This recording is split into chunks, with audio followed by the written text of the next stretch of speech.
with their noses in the air, high hats and narrow collars, white spats and $15, spending every dime on a wonderful time. If you're blue and you don't know where to go to, why don't you go where Harlem flits, putting on the Ritz. Bueno, en el Ritz o donde ustedes quieran ponerlo, pero sobre todo aquí con nosotros. Aquí queremos todos sus sentidos, todos los oídos pegaditos a la radio, porque llega la sección más seguida de toda la radio alcarreña en Es la Mañana de Guadalajara, la que se dedica al cine, la que tiene pues dos valores siempre en alza, como son nuestros queridos críticos cinematográficos Ramón Bernardo y Diego Gismero. Chicos, buenos días. Muy buenos días, Mónica. Encantado de estar aquí una semana más. Una semana además en la que debo decir que los estrenos que he visto tampoco han sido una maravilla, pero vengo con las pilas cargadas para comentar muchos más estrenos que van a venir próximamente. ¿Qué tal? Buenos días, encantado de estar aquí con vosotros, y yo creo que debemos de empezar el programa, si te parece, Mónica, hablando del gran Narciso Ibáñez Serrador, que ha fallecido recientemente, que afortunadamente recibió bastantes homenajes antes de morir, cosa que en este país es poco frecuente. Eso es verdad. Se homenajea el último, el Goya. El Goya, por Goya ejemplo, y nosotros en la Asociación de Informadores Cinematográficos le dimos el Feroz hace unos años, y en esa gala tuve la ocasión de poderle estrechar la mano. Ya estaba muy mayor, muy deteriorado, y de hecho este año ni siquiera pudo ir a los Goya a recoger el premio. De hecho lo estuvimos comentando en el mes de finales de enero, febrero, ¿no? Ahí. Pues Narciso Ibáñez Serrador nació en Uruguay, en Montevideo, aunque podíamos decir que es ciudadano del mundo, porque sus padres, que eran los dos cómicos, recorrían absolutamente toda Sudamérica haciendo sus teatros y sus cosas. Sus padres se separaron a los 4 años, él quedó a cargo de su madre, de Pepita Serrador, y tuvo una infancia que su madre... Cuenta Chicho que en el libro este que regalan del nacimiento, ¿sabes que hay un libro que regalan del nacimiento donde pone la boya del niño, un ricito de ese tipo de cosas? La madre escribió que años después en ese libro que lamentaba mucho haberle dado una infancia tan mala a Chicho, porque había estado viajando todos los años. Oye, además, no lo haría tan malo, sino que le enriqueció mucho, ¿no? Exactamente. De hecho, además, Chicho tuvo un problema de salud, tuvo una púrpura trombocitopénica idiopática, que es un trastorno de la coagulación por el cual salen hemorragias en la piel. Ya que habla el médico. Y entonces no podía el muchacho, pues por ejemplo, no podía salir a los recreos por temor a que tuviera una contusión y se le produjera un gran hematoma.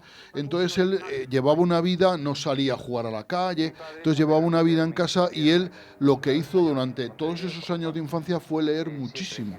Leyó incansablemente, y eso le permitió formarse de una manera muy integral, pero no tener relación con otras personas o con otros niños más que el ámbito del colegio, y un poco preservado. De tal manera que a los 16 años a Chicho le dicen que ya está curado, que ya no tiene la púrpura y que puede hacer vida normal. Y entonces Narciso le dice a su madre Pepita, dice: me voy a embarcar en un barco para irme hasta el Cairo. Y su madre le dijo que le parecía muy bien, y textualmente cuenta él: ten cuidado al cruzar la calle. Ese es el primer paso, siempre es el más peligroso.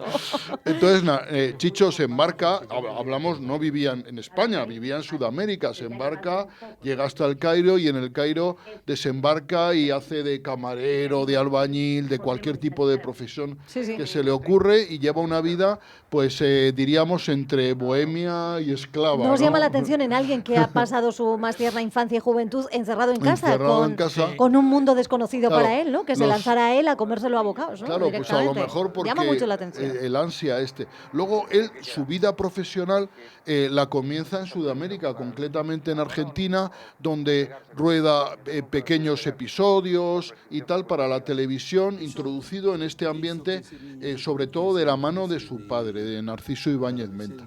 Y ya llega a España. En España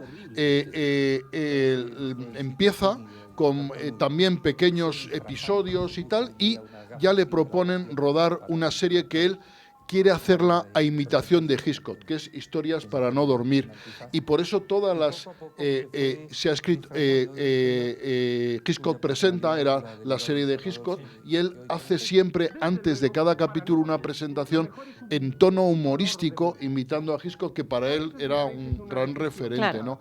Y crea un estilo de hacer televisión nuevo en España con esta serie, que es una serie de terror. En este punto la televisión española quería cambiar un poco de aires y hacer algo más innovador, y el terror era un elemento con el que no se había jugado, y tiene un éxito arrollador, audiencias absolutamente descomunales, y luego le encargan hacer algo totalmente diferente, un programa de entretenimiento, y él propone hacer el 1, 2, 3, y el 1, 2, 3 posiblemente 25 temporadas, 25 años con diferentes etapas, y posiblemente sea el mayor problema por el que Narciso Ibáñez Serrador no tuvo una carrera cinematográfica esplendorosa y solo realizara 2 películas y algunos telefilmes. Y porque el 1, 2, 3 le absorbía absolutamente, porque él no era el director, el realizador, el guionista, absolutamente lo hacía todo lo hacía, sí. Y además tenía un nivel de exigencia en los rodajes absolutamente descomunal. O sea que él, cuentan las famosas azafatas del 1, 2, 3, que a veces las hacía llorar porque les exigía un nivel de perfección inusitado, ¿no? La idea del 1, 2, 3 dice que solo había 3 tipos de preguntas, 3 tipos de concurso, que eran uno de preguntas, otro de habilidades y otro de psicología, de ingenio, ¿no? Y entonces, por eso lo llama 1, 2, 3, porque une esos 3 tipos de pruebas dentro de este concurso. ¿Y quién no se acuerda del 1, 2, 3, por no favor?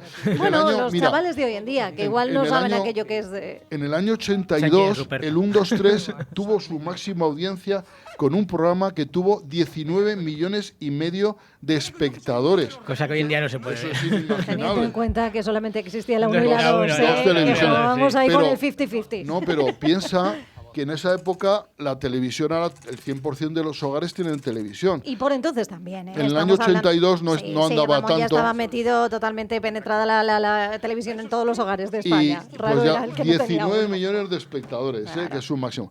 La última etapa del 1, 2, 3, que nadie la recuerda, es 1, 2, 3, escribimos otra vez, que estaba dedicado a escritores, y se canceló al 6º, 7º programa porque no tenía nada de audiencia. Pero la última etapa del 1, 2, 3 fue hace unos años con Luis Rodera de presentador. Claro, Exacto. claro. ¿os acordáis? Antes de eso, Sí. Esa sí me acuerdo. empezó con Kiko Lerga, que era un valor seguro porque era un comunicador excelente, y la segunda etapa con Mayra Comerquén, Comerquén. que también fue una apuesta en aquel momento arriesgada, porque no había de momento ninguna presentadora de un programa de las dimensiones del 1, 2, 3, y aquello que generó problemas en la cadena. A Chicho, en los años 80, se le nombra director de programas de radiotelevisión española, y él dimite a la semana. Vaya. Nunca Fulminante. llega a explicar muy bien por qué, Casi como pero Maxim seguramente Huerta. porque sus ideas, Maxim Huerta, yo creo que duró menos. Menos. Pero, Por ahí pero, estuvo una semana. pero bueno, fijaros que él nunca llega a explicar muy bien, pero él siempre dice que porque no había acuerdo, ¿no?, entre, diríamos, los directivos y la idea que tenía él de la programación. Bueno, ya sabéis que Televisión Española en esas vicisitudes de la dirección es un poquito nido de víboras. Sí, hay que era decirlo, era por un todo lo que problema. vemos. Hizo, Era y es. Sí, es. hizo una serie cómica, podríamos decir, que era Historias de la frivolidad, que en principio se iba a llamar Historias de la censura. Y la censura le prohibió que se llamara de esa manera, y entonces prefirió que se llamara Frivolidad a Censura. Ay, mis terrores favoritos también. Esa Claro. es posterior a estas que estamos hablando. Y en un momento dado estamos acompañando con imágenes de todo el recorrido, pero qué míticos esos 2 rombos que solían acompañar, excepto al 1, 2, 3, pues a muchas de las producciones de Chicho Ibáñez Pero Serrador, en ¿no? 1, 2, 3, aunque Claro. no os lo creéis, en los primeros Tiempos del programa, del concurso. había momentos en los que salían los 2 rombos. Sí, no me digas. Seguramente por algún baile, y en Historia de la frivolidad Historia de la frivolidad costó mucho que se pusiera, porque era una serie que tenía, era en plan de comedia, de musical, y tenía muy inciso. No olvidemos también que Narciso Ibáñez Serrador hizo Waku Waku, una serie de animales, hizo también Hablemos de Sexo, con, ¿cómo se llamaba? Elena Ochoa. Elena Ochoa, que todo el mundo pensaba que era psicóloga y no era nada, era una actriz. No, era sexóloga. No. Y mujer de Norman Foster, ¿no? Confirmado absolutamente que era actriz. El otro día oía yo a Narciso Ibáñez Serrador comentando que había sido la mejor actriz con la que había trabajado en su vida, porque se aprendía perfectamente el papel y lo decía de forma absolutamente convincente. Y Elena Ochoa mantuvo engañando a toda la audiencia española. Bueno, yo aquí, por ejemplo, en Wikipedia afirma que es psicóloga, editora, comisaria de arte. Bueno, ya sabéis que... Ha engañado hasta a la Wikipedia. Pues yo oí precisamente unas declaraciones, oídas, no leídas, de Narciso Ibáñez Serrador, hablando de lo buena actriz que era Elena Ochoa. Yo esas declaraciones de Chicho las pondría en barbecho porque creo que... A lo mejor era una broma. Pero se refería a que, aparte de psicóloga, lo hacía también, que podía ser como una actriz. Claro. Un programa que tuvo una audiencia absolutamente descomunal. El programa Hablemos de Sexo fue uno de los grandes booms de la televisión española. O sea que... Es que era una sociedad ávida de ese tipo de contenidos que habían estado totalmente... Bueno, ¿no decíamos el otro día que la gente se iba a Francia para ver películas picantes? Pues fíjense cómo estaba la sociedad en ese momento, ¿no? Que hablar con tanta claridad de algo así pues era no solamente novedad, sino éxito asegurado. ¿Os recordáis que también en torno a la figura de Chicho Ibáñez Serrador, y precisamente con motivo de su nominación o la entrega del premio Goya al toda una carrera, el Goya honorífico, hablábamos de la polémica que había surgido en torno a que ciertos colectivos cinematográficos achacaban que Chicho precisamente no es que hiciera una larga carrera en la cinematografía, sí en el mundo audiovisual a través de la televisión con todos estos programas, pero aquí de nuevo podemos volver a romper esa lanza que ya rompimos, ¿no? En su momento. Le bastó, sobre todo con Quién quiere matar a un niño, que de hecho debo reconocer que me la he vuelto a ver esta semana después de enterarme de la triste noticia. Pues yo mira, qué mejor manera de hacer un homenaje a Chicho que volverme a ver La Residencia marca una época dentro del cine español, marca una época y abre un sendero nuevo en el cine de terror con Pornacci, con grandes creadores de cine de terror que además tuvieron una difusión mundial. O sea que, y luego, ¿Quién puede matar a un niño?, que es posiblemente una de las mejores películas de terror de la historia del cine, no hablemos solo de España, sino en el mundo, y que plantea un universo absolutamente nuevo dentro del cine de terror, con al sol, con paredes blancas, en una isla paradisíaca, y en este caso los niños luminosos, en lugar de niños ser guapísimos, que en lugar de ser las víctimas, los que gritan y los que escapan son los verdugos, ¿verdad? Y luego no olvidemos también que hizo telefilmes, por ejemplo, el famoso, el de Asfalto, el de que protagonizaba su padre, Narciso Ibáñez Menta, que ese tuvo una cantidad de premios internacionales tremendos. Fue ideado como un telefilm proyectado en España dentro de Historias para no dormir, tenía más duración que uno medio, pero luego tuvo una difusión internacional y obtuvo un montón de premios de televisión internacionales. Y de hecho eso lo rentabilizó mucho la televisión española, porque precisamente le encargaron a Narciso que hiciera algo que tuviera difusión internacional, y hizo ese programa siempre con su ganas de crítica social, en el que criticaba mucho la falta de solidaridad y la burocracia, porque a este pobre hombre que se hundía en el asfalto caliente, solamente un gallego se presta a ayudarle, y entonces le piden, cuando va a la administración a pedir ayuda, le piden todo por triplicado, ¿no? Entonces, vaya usted a la ventanilla, coja un peso por triplicado. Y entonces, un documento, yo creo, maravilloso, y desde luego no hizo mucho cine porque la tele le absorbió. Claro. Es el 1, 2, 3 posiblemente le comió 25 años de su vida. O sea, por eso, cuando nos acordamos de Chicho Ibáñez Serrador, es inevitable pues que cantemos esto, ¿no?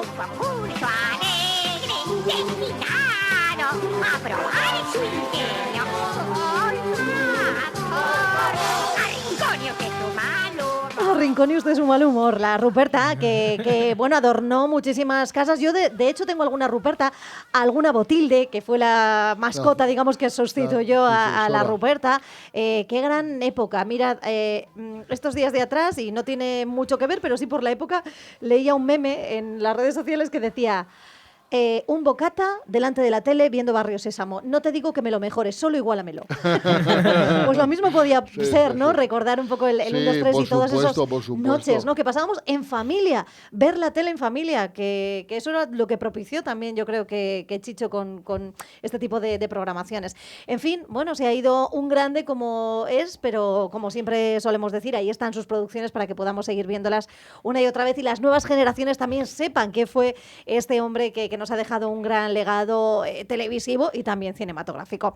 Y hablando de cine, nos prometía Diego Ramón, si no te importa, un par de películas de las que están por estrenar, porque las de estreno de estos días, malísimas, o sea, ¿no? Está viendo X-Men, que fíjate lo que soy yo con los X-Men, que los llevo hasta tatuados. Sí, la de Fénix Oscura. Fénix Oscura. No me digas, tengo muchas ganas de verla. No, a mí me ha gustado dentro de lo malo, pero me parece un fracaso en muchos temas, que hablaremos mejor la semana que viene tranquilamente, si os parece. Cuando la vea, Ramón, ¿tú ya la has visto? No, yo no la he visto. Pues le damos tiempo. Exactamente.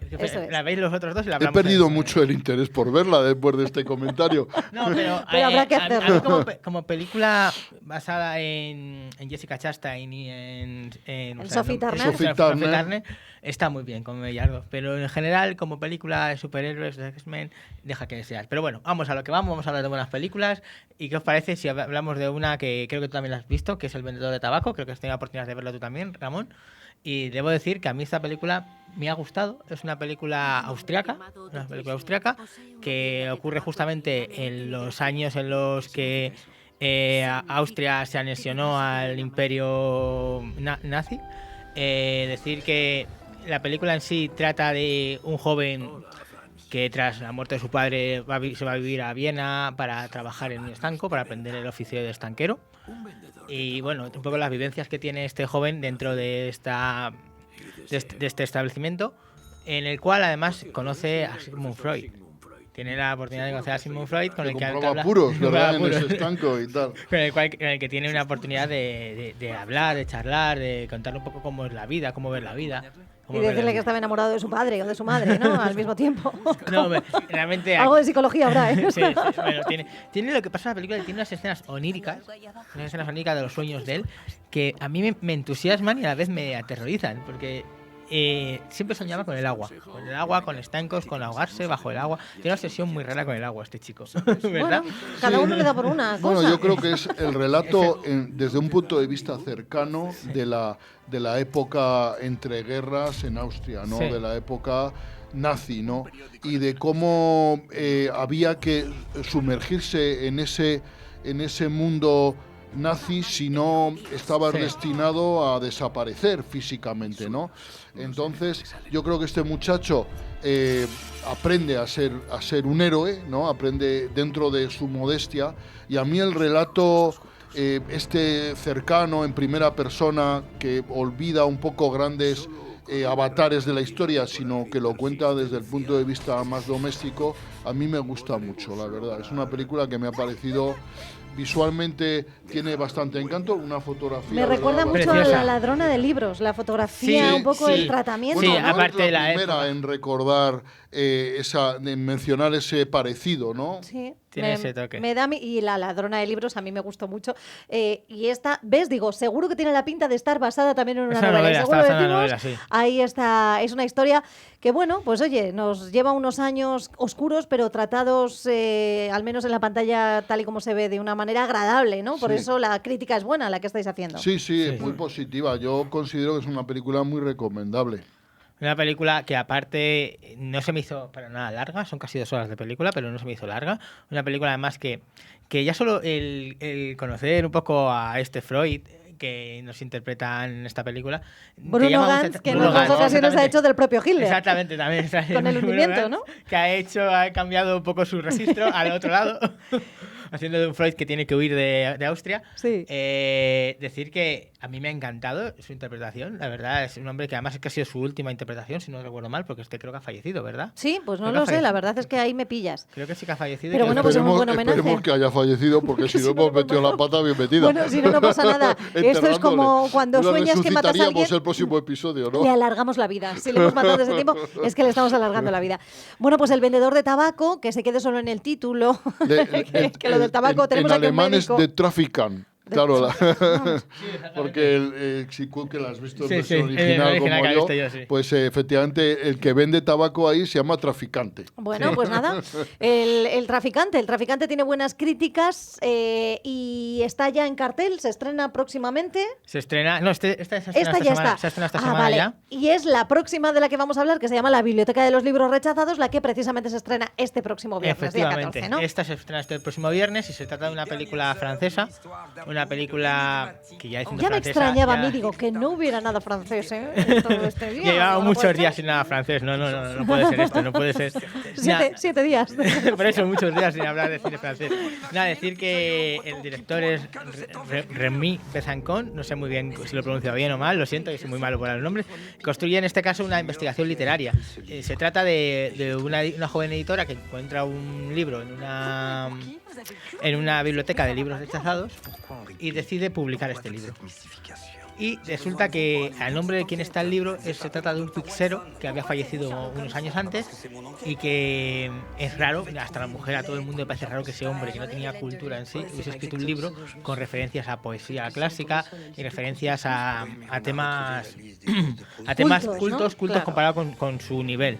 ¿Vale? Con el nivel que él está acostumbrado a tener en la vida que tenía en un pueblo, una pizzería de pueblo, un hombre que no había leído ni había escrito en su vida, y de repente que haya escrito él ese libro. Todo un gran misterio, ¿no? Exactamente, trata de la película de la investigación que hace la hija del supuesto pizzero. autor, del pizzero, y de un crítico literario para ver cuál es la verdad que tiene esta historia. Hay que decir que la película es muy divertida, tiene muchos toques cómicos que te hacen la película más amena.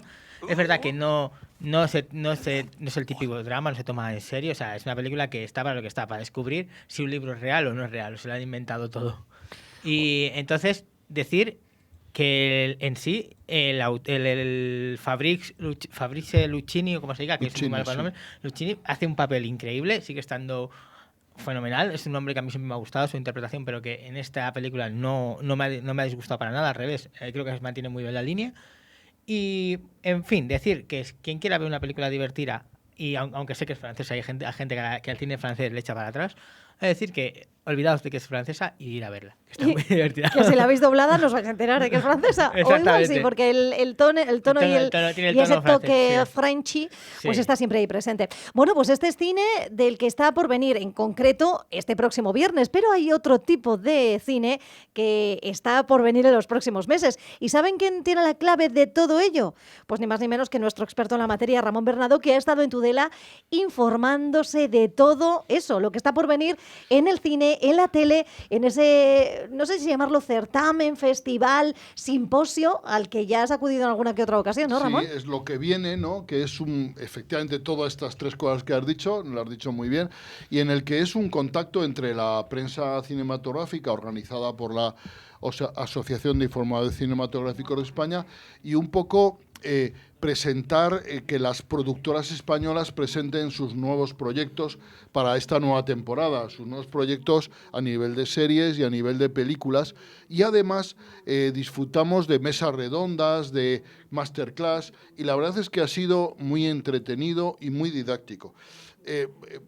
Dando unas pinceladas solo, Mónica, si te parece. Vale. Por ejemplo, de A3 Media yo querría destacar una serie que se llama La Valla, que nos presenta un futuro distópico en Madrid después de una tercera guerra mundial. He oído hablar de ella, sí. Y que tiene una producción maravillosa, con unas calles de Madrid muy especiales, abandonadas y tal, y con una fotografía muy, muy especial, y que vivimos en un mundo en el que los derechos y las libertades han desaparecido porque prima, diríamos, el mantenimiento del suministro de alimentos y tal, y se construye una valla, de ahí el título, ahora está muy de moda las vallas, ¿no? Entre, diríamos, la clase pudiente y el resto de la sociedad que vive prácticamente en la indigencia. Las imágenes que vimos fueron bastante impactantes y yo creo que es una serie que puede dar mucho de sí. Fernando Colomo presentó su película Antes de la quema, que hablaremos, si os parece, la semana que viene de ella, por no entretenerlos, y dio una clase magistral que estuvo súper divertida. En ella, pues contó muchas anécdotas, lleva rodadas 30 y tantas películas como director, muchísimas como productor y algunas como actor, o sea que lo ha hecho todo en el cine, ¿no? Y lleva rodando su primera película, fue Tigres de papel, y contaba, por ejemplo, su relación con Carmen Maura. Carmen Maura empezaba entonces en el cine, era una actriz recién llegada al mundo del cinematográfico, y antes de empezar el rodaje, Carmen le dijo a Fernando, oye, si ves que hago alguna cosa mal, cualquier cosa me lo dices. Y en la primera escena, Fernando se acercó y dice, mira, Carmen, mueves mucho las manos. Y Carmen, muy enfadada, le dijo, perdona, pero no estamos para tonterías. Si me tienes que decir algo que sea importante. Que sea... Entonces lo mantuvo en su sitio desde el primer momento, ¿sabes? Yo soy muy fan de Carmen Maura, yo soy muy fan de ella. Sí, luego él comentaba que era un carácter muy fuerte y que resultaba muy difícil rodar con ella. Luego, por ejemplo, le preguntaron, porque era también una clase enfocada también a alumnos de audiovisuales, y le preguntaron sobre la dirección de actores. Y Fernando Colomo dijo que lo principal de la dirección de actores es el casting. Si eliges bien al actor, luego lo demás viene rodado. Que él ensaya mucho y que su idea sobre los textos es que el actor adapte el texto a sí mismo. Que no diga nada que él no diría en la vida. Es que si tiene un sello particular las películas de Colomo es la frescura, ¿no? Que transmiten los personajes, que parecen casi improvisados, ¿no? Sobre la marcha. Y esa manera de adaptar los textos a cada personaje, a cada actor, pues es muy, muy suya y tal. Fernando Colomo, que tiene 70 y tantos años, pero está en plena forma. ¿Y qué gafas serían la envidia de Ramón? Porque tenía aquí una foto con Ramón. Necesitas unas gafas así ya. Esas gafas que tú las tienes muy parecidas en verde. Es que tiene una foto en holasoyramon.com en su blog, por supuesto con Fernando Colomo. Él muy bien, pero tú muy guapo, Ramón, hay que decirlo. Y luego de estas, por cierto, que si Colomo nos subyuga, a mí me alucina siempre Quique San Francisco. Y también has estado con él, ¿no? En Flusser, sí. Quique San Francisco se presentaba una serie que él protagoniza, una especie de docudrama entre un reality y algo ficción, ¿no? Un poquito que fue de Jorge Sanz, pero en este caso... perdona, mucho más cutre que fue que Jorge Sanz. A ver, es que es el rollo de Flusser. Es Flusser. Claro, es el rollo de Quique San Francisco también. Y entonces fuimos a ver, unos minutos de la presentación de la serie y es bastante cutre, sí. Entonces, Quique San Francisco, contaba el director que aquello era ingobernable porque me explico, se planteaban un guión y el guión no iba por ningún lado. Quique San Francisco desaparecía de pronto y nadie sabe dónde estaba, o sea que fue muy caótico todo, y que dentro de ese caos pues retrataron un poco al personaje, un personaje que tiene 64 años y que él mismo se reconoce muy derrotado ya en la vida, ¿no? Veremos a ver qué nos depara esta serie. Por cierto, que estuvo hace un par de días en El Hormiguero, Quique San Francisco presentándola, y nada más que decir. Y volvió a dar un recital de sí mismo, que es lo que es, ¿no? Claro. Luego, por ejemplo, Mediaset presentó cuatro largometrajes y una serie, la serie Madres, que es una serie que retrata el mundo de los niños ingresados en un hospital y sus madres, ¿no? Retrata ese mundo. El tráiler que nos pusieron a mí me pareció ligeramente duro y no me invitaba mucho a verlo. Y yo quiero que me hables, por favor, de la película de zombies en la Guerra Civil. Por favor, porque sé que la han presentado. Sí, efectivamente, hay una película, tú lo has dicho, es un zombies nazi, pero un zombie Guerra Civil española. Por favor, entonces, vimos un trocillo de la película simplemente y no vimos nada de zombies. zombies, sino el inicio de la película en el que hay un detenido, un oficial, yo creo que republicano por parte de las tropas franquistas, y bueno, y al final parece ser que los beligerantes se tienen que unir para defenderse de los ¿Pero cómo zombies. se llama? ¿Se llama? No recuerdo el título, no recuerdo, a lo mejor incluso nos lo dijeron porque no está aún definido, ¿no?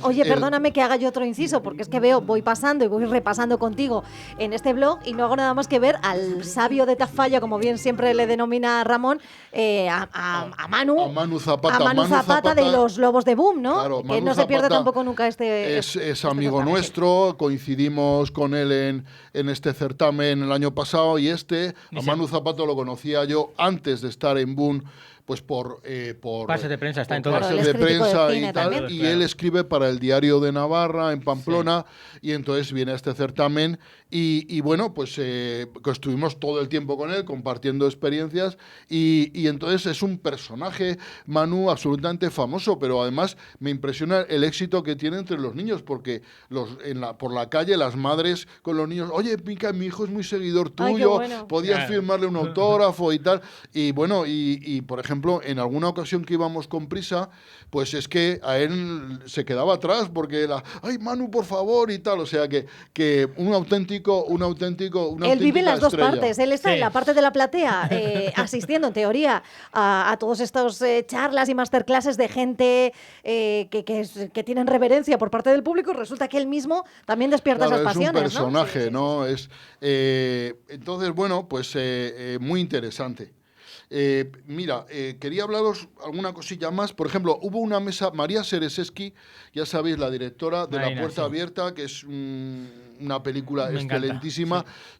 Hizo una masterclass, ya sabéis que es una actriz argentina que vino a España y se ha convertido en directora, ¿no? Sí. Y entonces nos contaba, por ejemplo, que del rodaje de La Puerta Abierta, ya sabéis que protagonizada por Carmen Machi y por Terele Pávez, pues habían ensayado varias semanas y tal, y empezaban el rodaje el día 2 de enero, justo después de la noche vieja y del día de Año Nuevo, y que justo el día 30 le llama Amparo Baró, que era la destinada a interpretar la madre, y le dice que le han detectado una enfermedad grave y que no quiere empezar el rodaje porque posiblemente no pueda acabarlo.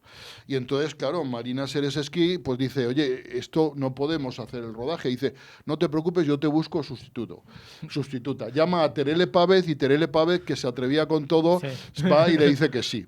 Claro, el día 2 acude Terele Pávez al rodaje, no se sabía absolutamente nada del guión, no sabía nada de qué iba la historia, pero le pone voluntad, ruedan escena, otra escena, y bueno, va cogiéndole el tranquillo. Dice que, claro, ella contaba que con mucha paciencia hacia allá, porque es una señora mayor que merece un respeto, y había en una escena un diálogo que tenía que decir transexual.